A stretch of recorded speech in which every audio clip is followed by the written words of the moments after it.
Hi, welcome to C programming tutorial. This tutorial is the part of a collection of tutorials. The link to the playlist of all the tutorials in this series is either on the screen or in the description. And if you came to this video through Facebook page, I would recommend that you become a fan of the Facebook page, or if you actually are watching it on YouTube, please subscribe to this video or to this channel so that you can be notified of the new tutorials right away as soon as the tutorials are posted. So let's get started. In today's tutorial, I will be talking about the switch statement. It's a pretty simple statement. I should have covered it earlier, but I kind of forgot. So we will cover it now. It's still not too late.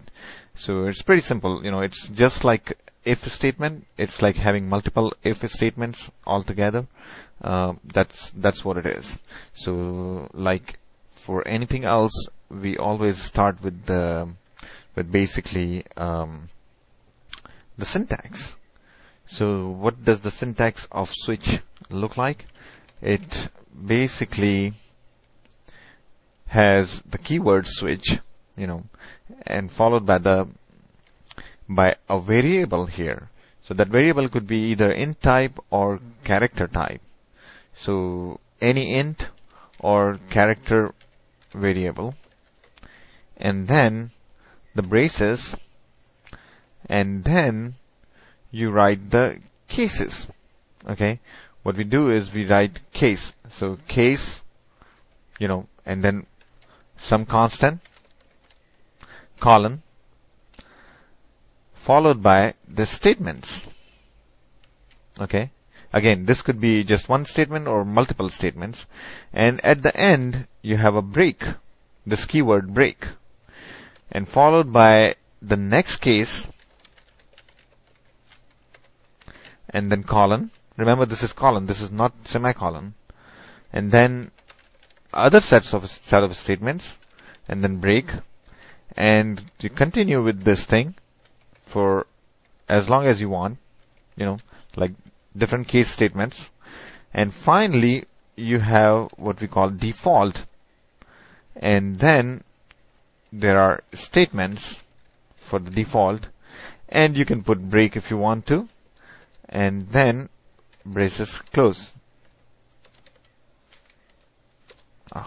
Here. So this is how a switch statement looks like. It's kind of scary looking, but it's very simple actually. So let's look at it.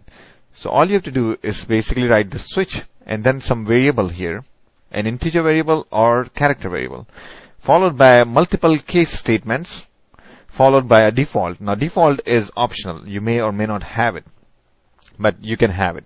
It's a good thing to have actually. So, and this, every case statement has a constant here. Remember, it's not a variable. You cannot use variable here. It has to be a constant. What type of constant? It will depend upon what type of variable it is. If it is an integer variable, this constant has to be an integer constant. If it is a character variable, this constant has to be character variable. And it's very simple. What it does is basically it takes the value of this variable and compares with each one of these constants here in your case statement. Okay, if you have multiple case statements, it will compare it with each one of those, and whichever it is equal to, so whatever the value of this variable is equal to whichever constant here, it basically, suppose it is equal to this constant here, it basically goes inside that whatever is after the constant, after this case statement, it starts executing those statements until it hits break. So at this point it will just keep on executing the statements until it hits break. When it hits break, it jumps out of the switch statement and it comes here and starts executing from here. Very simple, right? So, okay, I forgot to start my timer. Let me start my timer. Okay, so this is very, very simple basically. So let's take up some example here. So suppose I have a variable called int x, okay, and then I do certain things with x, like maybe I ask the user to enter the value of x, enter a value, okay. and then scanf, %d, comma, %x. So remember, this will allow the user to enter a value. If you haven't watched the previous tutorials, especially the tutorial titled inputting, you should watch that to understand these statements. But this will allow the user to enter a value. That value will be stored in X. So at this point here where the cursor is, the value of X will be whatever the user entered.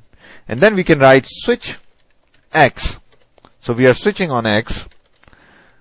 So case, if the user entered 0, okay, do printf you entered 0. Okay, so we print this statement. Let me move the window, and then break. Okay, and then next statement, case 1. Okay, if the user entered 1, okay, you entered 1. So we print this, that you entered 1. Okay, and then if the user entered 2, we print you entered 2. Okay, remember how I am writing break right after every case statement here? And suppose, and then after that, there are unlimited values that user could enter. So what do we do? If user did not enter 0, 1, or 2, what do we do? That's where default comes in. So you write default. It's like a capture all. It will capture all, whatever the user entered other than 0, 1, and 2. So if the control comes here, if computer starts executing here, that means that user did not print 0, did not press 0, did not press 1, did not press 2. So you did not enter 0 or 1 or 2. Okay, break, and then we are done. Okay, so nice little program. Let's delete this thing because this is not the valid C statements. This is just for the syntax. And let's try it out.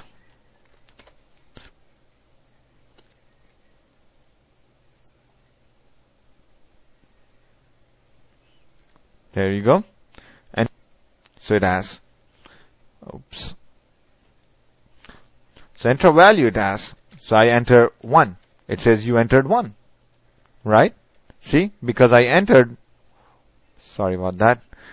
Because I entered 1, so it comes here and it prints this statement, you entered 1. So it's very simple. If I enter some other number other than 0, 1, or 2, it's going to tell me that I entered something other than 0, 1, and 2. See? Why? Because it checked to see if it is 0, no. If it is 1, if it is 2, no. Then it came to default, and then it basically says, you entered 0 or 1 or 2. So we captured all the numbers other than 0, 1, and 2 in here, and we print this statement here. So it's very simple. So this example wasn't too practical. So we will continue this tutorial in the next video, where we will do something more fun, more practical with this thing. Okay. Thanks for watching.